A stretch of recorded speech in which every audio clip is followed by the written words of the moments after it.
So here's your test.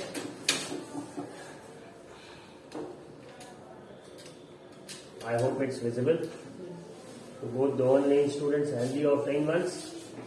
Take out a page, start solving the questions. अब कोई ये नहीं पूछेगा rough copy, fair copy, black pen, blue pen कैसे क्या करना है. You all know how to give a test. Keep your text books aside और बस क्वेश्चंस देखेंगे और पेपर पे आंसर लिखेंगे.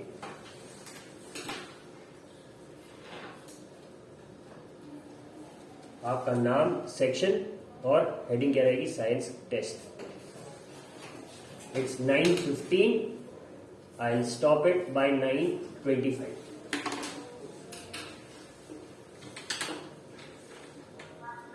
Sir, please scroll down. जिससे स्क्रीनशॉट ले लो.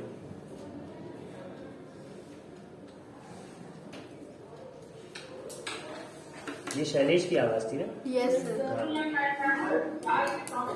Sir, screenshot ले ले रहे sir. नहीं लेने देंगे. क्वेश्चन करो तब आगे बढ़े.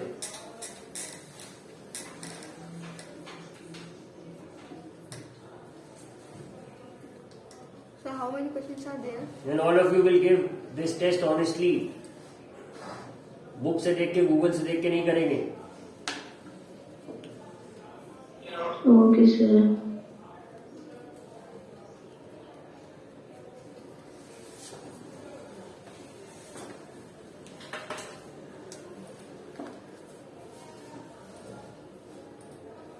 कैमरा बंद हो गया सबका. This tells me what you are up to.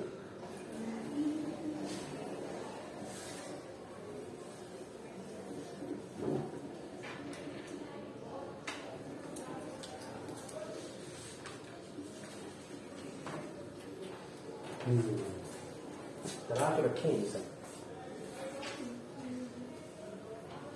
कुछ एक आध दो इधर कर है. Sir, SI means ऐसा ही sir question को इंटरनेशनल सिस्टम ऑफ यूनिट्स. अब बोल दिए नहीं पढ़ा. हम नहीं पढ़ा तो भाई एक क्वेश्चन गलत कराएंगे तुम्हारा.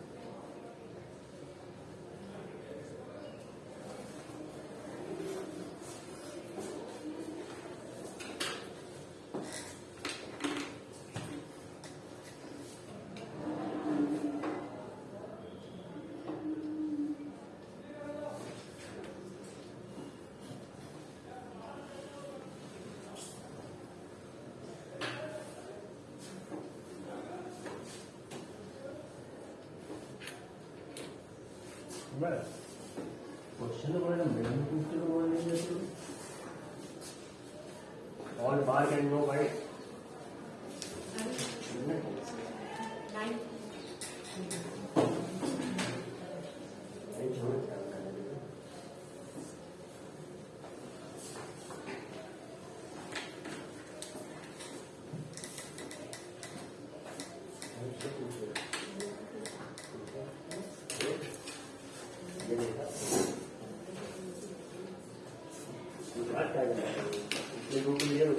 करो साइड उधर चलो.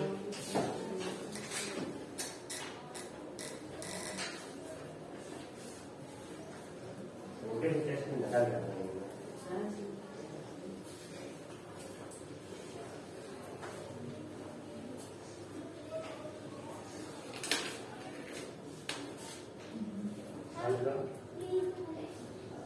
शावर हो गया है.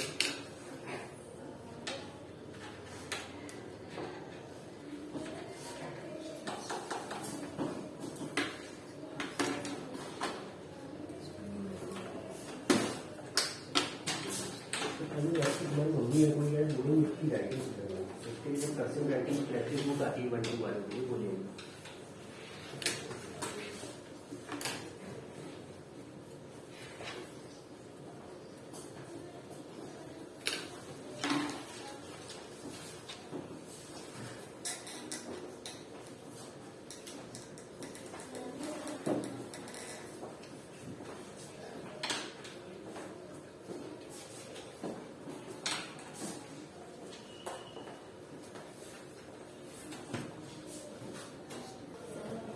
So here is the solution. I hope you all can see it. Evaluate कर लीजिए जितने सही हो। I hope you all are going to do it honestly. इसमें 10 आउट ऑफ 10 का कोई ऐसा खास मतलब नहीं रहेगा। हाँ, ये जरूर असेसमेंट हो जाएगा कि पिछला जो चैप्टर आपने पढ़ा उसमें कितना आपको आया। सर आप स्क्रॉल अप कर लीजिए सर, इसमें यस सर ऑप्शन नहीं लिखा तो सर पता नहीं चल पाएगा। ये बड़ी खराब बात है कि क्लास में प्रेजेंट किसी ने भी 10 आउट ऑफ 10 लिया। अब विवेक, भविष्य, मुशाबा, मिस्टर पाल, इन सब लोगों के मार्क्स तो अच्छे थे। तो इसी से क्लियर हो जाता है कि जब आप लोग घर पे एग्जाम देते हो तो उसमें गूगल बाबा और एनसीईआरटी की बुक बगल में रहते हैं, वरना मार्क्स फुल आने चाहिए। ठीक है, अब हम देखेंगे अपना 14 chapter. Let's get back to work. कल हम लोगों ने जो डिस्कशन किया था वो कहाँ तक था? कुछ यहां तक था। फ्यूज और इस फ्यूज के बारे में डिस्कशन चल रहा है। कैसे, खैर जिसने भी वीडियो नहीं देखा होगा उसको क्या ही पता होगा, क्योंकि 2 या 3 व्यूज थे खाली। एक तो मेरा खुद का रहा होगा, एक जो चेक किया गया होगा 2, एक किसी और ने गलती से खोल लिया होगा। ठीक है, तो यहाँ पे कल हम लोगों ने बात करी थी फ्यूज की। इसका क्या फंक्शन होता है, क्या पर्पस है, कैसे ये प्रोटेक्ट करता है चीजों को, आज देखेंगे। अब ये था आज से 5 साल 10 साल पहले तक इसका एप्लीकेशन बहुत वाइड था। अब आजकल क्या है, ये कैप्सूल फ्यूज और आपका ये आ गया एमसीबी। आपके क्लास में भी लग रखी है। Yes sir. तो इसका फुल फॉर्म क्या है? Miniature circuit breakers. ठीक है, are increasingly being used in place of fuses. These are switches which automatically turn off when current in a circuit exceeds the safe limit. You turn them on and the circuit is once again complete. Look for ISI mark on MCBs also. जब आप MCB खरीदने जाइए तो उस पे ये ISI mark आप जरूर check क्लासरूम में है सर आई थी ना, उसमें सर है। बिल्कुल होगा। ठीक है, ये चेक करने वाली बात है। अब अगर ISI मार्क है तो सबसे बड़ी बात ये होती है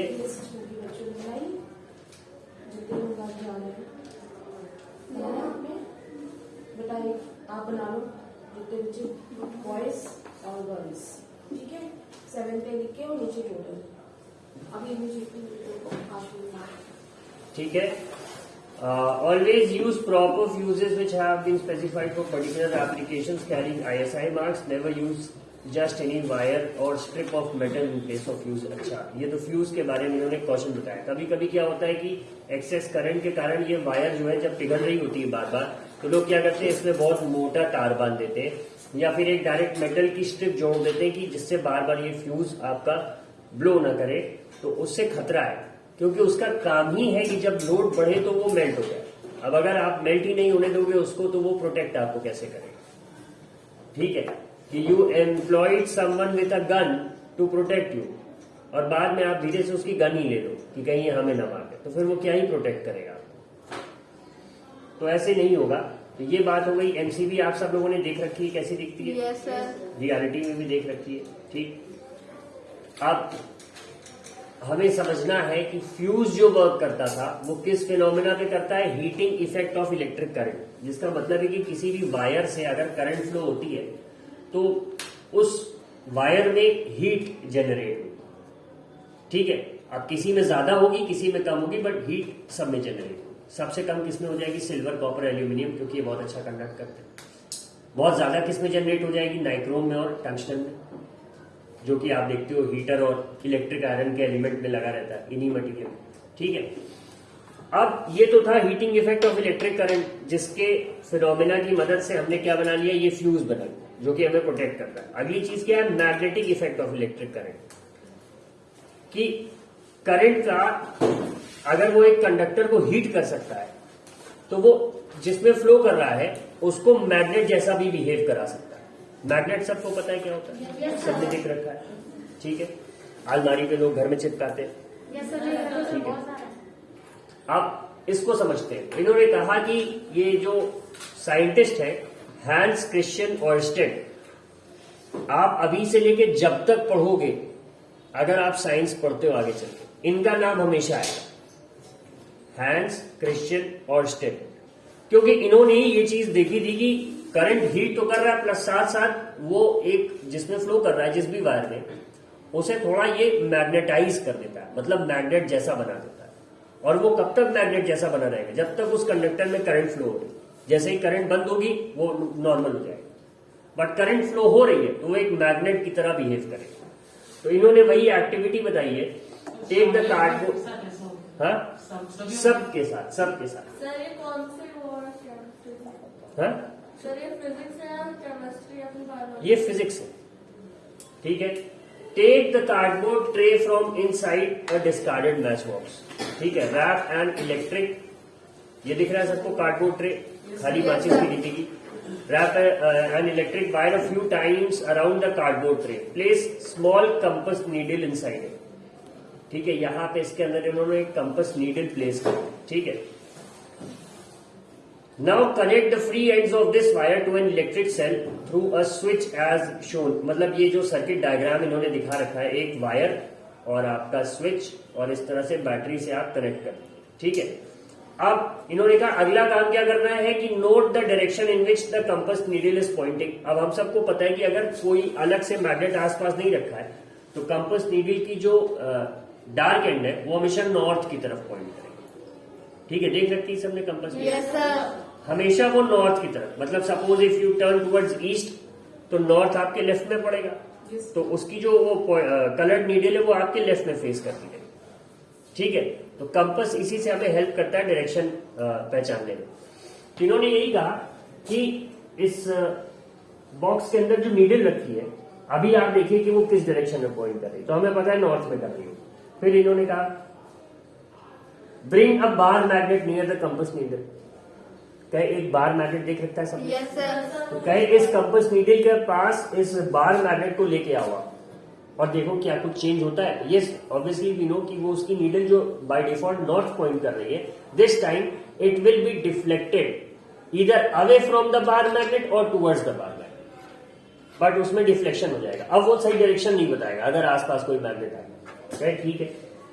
observe what happens now while watching the compass needle carefully move the switch to on. अब आप इस बार मैग्नेट को हटा लीजिए।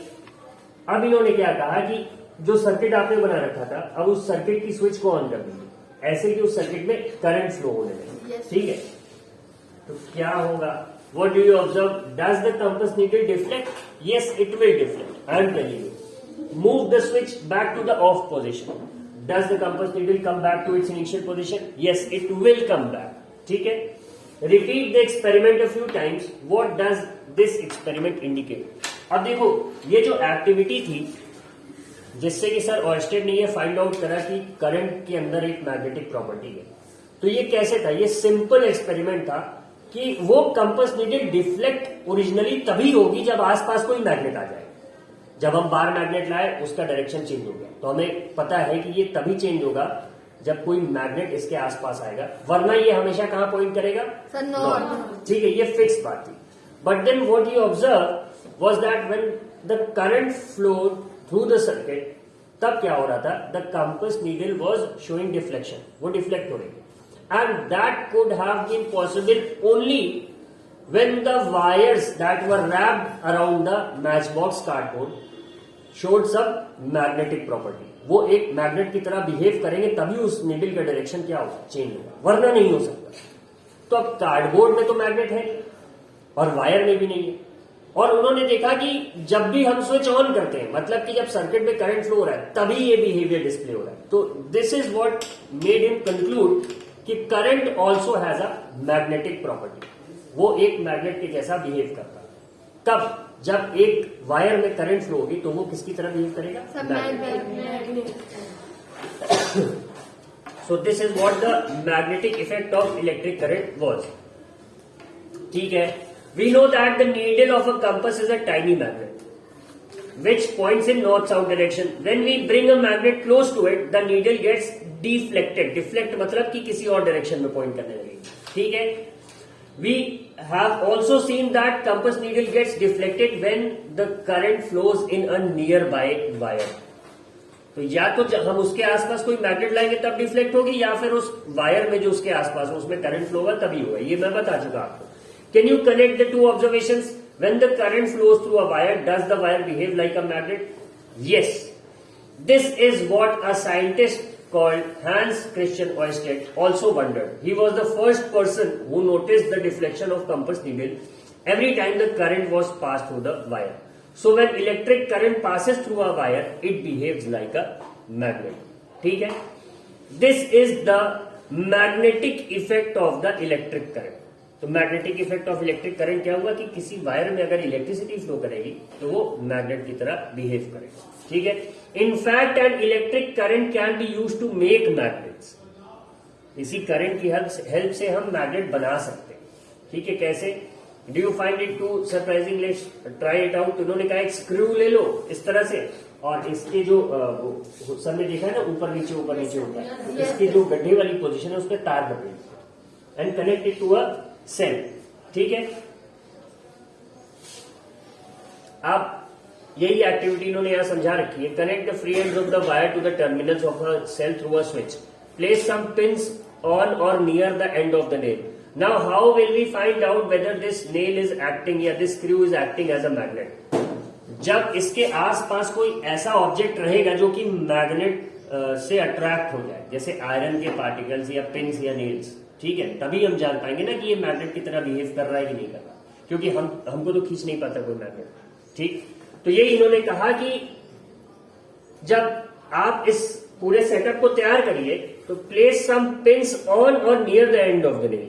यहां या तो इस तरफ या ऊपर की तरफ आप लगा दो. अब इन्होंने कहा now switch on the current.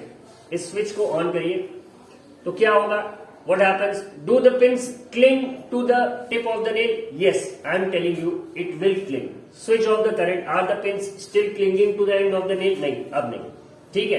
The coil in the above activity behaves like a magnet when electric current flows through it.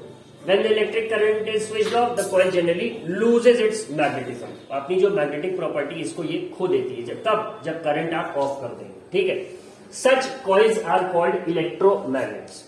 अब मैग्नेट का जहां जहां यूज है जरूरी नहीं कि हम उसमें परमानेंट मैग्नेट लगा पाए.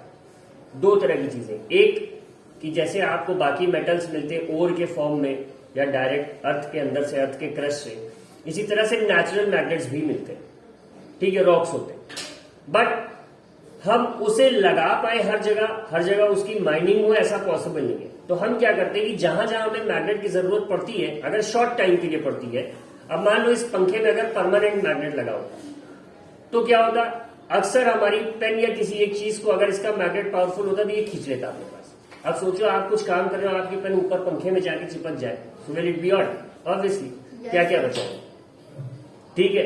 मान लीजिए आपने कड़ा पहन रखा है हाथ में, गलती से आपने सोचा हाथ धोने के लिए उतार के रखे, वो उड़ के चला गया, ऊपर चिपक गया, तो अब पहले स्टूल लगा के उसको निकालो. नहीं. तो इन्होंने कहा इलेक्ट्रोमैग्नेट्स का यूज करते हैं. कहे कि भाई किसी भी मेटल पीस में अगर आप वायर लपेट दो और उसमें करंट फ्लो कराओ, so that metal piece starts behaving like a magnet, और करंट ऑफ कर दो तो मैग्नेट का काम खत्म. तो कहे इसी मैग्नेट को इन्होंने क्या नाम दे दिया? इलेक्ट्रोमैग्नेट्स. Why electromagnet? क्योंकि इलेक्ट्रिसिटी की मदद से हम इलेक्ट्रोमैग्नेट बना रहे हैं. ठीक है. ये बात समझ आई सबको? Yes, sir. ठीक है.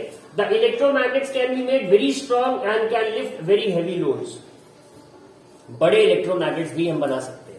कैसे? जितना ज्यादा करंट फ्लो कराएंगे उसमें, जितना हाई पावर का, उतना ही स्ट्रॉन्ग मैग्नेट वो बन जाएगा. ठीक है. अक्सर आपने सुना होगा गांव वगैरह में जो वो इलेक्ट्रिसिटी ट्रांसमिशन टावर्स जाते हैं खेत के बीच से, Yes, sir. लोग कहते हैं ना कि इससे दूर रहा. एक आध बार ऐसा हुआ है, लोग बताएंगे आपको लेजेंड्स की, गाय के बछड़े को या किसी को खींच लिया इसने अपनी तरफ. Yes. They will often tell you. होता नहीं है रियलिटी में, बट अगर हो जाए तो क्या पता. Suppose you are carrying some iron tool with you. ठीक है.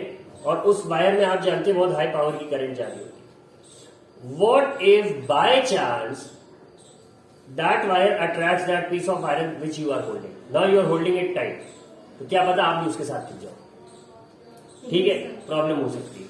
होगा नहीं, मिलियन चांसेस में कोई एक बार ऐसा हो सकता है. बट अगर हो जाए तो what if that millionth chance happens with you, तो हमें ध्यान रखना चाहिए. खैर, कमिंग टू द पॉइंट, ये हमें समझना है कि इलेक्ट्रिक करंट की प्रॉपर्टी कैसी होती है? मैग्नेटिक होती है. ये बात समझ गए सब लोग? Yes. Now do you remember the crane about which you read in chapter 13 of class 6? कुछ पढ़ा था ऐसा? 6 में। ये सर एक क्रेन सर जिससे सारी सरकार की जो है सर पहुंच जाए। Yes sir. ठीक है, तो ये उसी की बात करें। The end of such a crane has a strong electromagnet attach to it.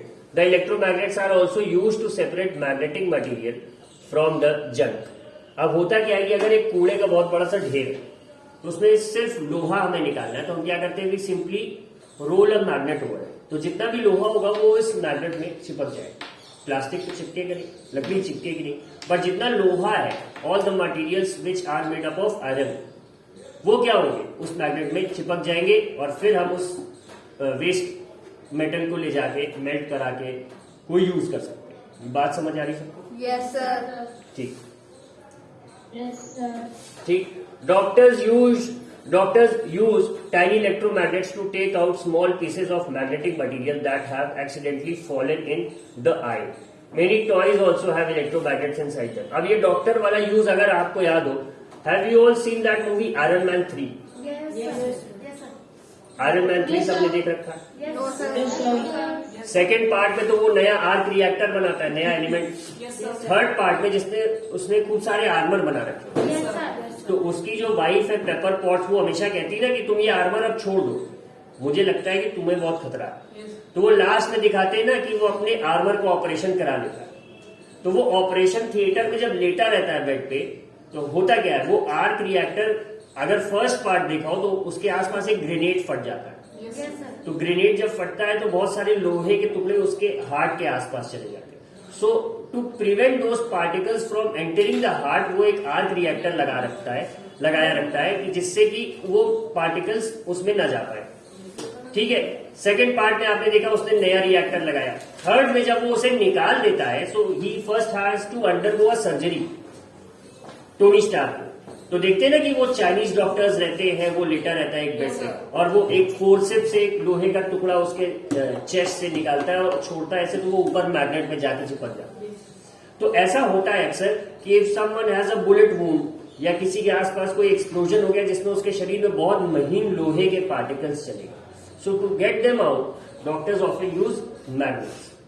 ठीक है, वो ओपन अप करेंगे, सर्जरी करेंगे और जो टुकड़े हैं वो उन्हें निकाल के छोड़ देंगे जिससे कि वो मैग्नेट उन्हें खींच लेगा। Got it? Yes So sir. we'll be stopping here for today. All the online students will wait for the next teacher to come. और जो ऑफलाइन वाले हैं वो क्या करेंगे, बैग्स पैक करेंगे। Thank you. सर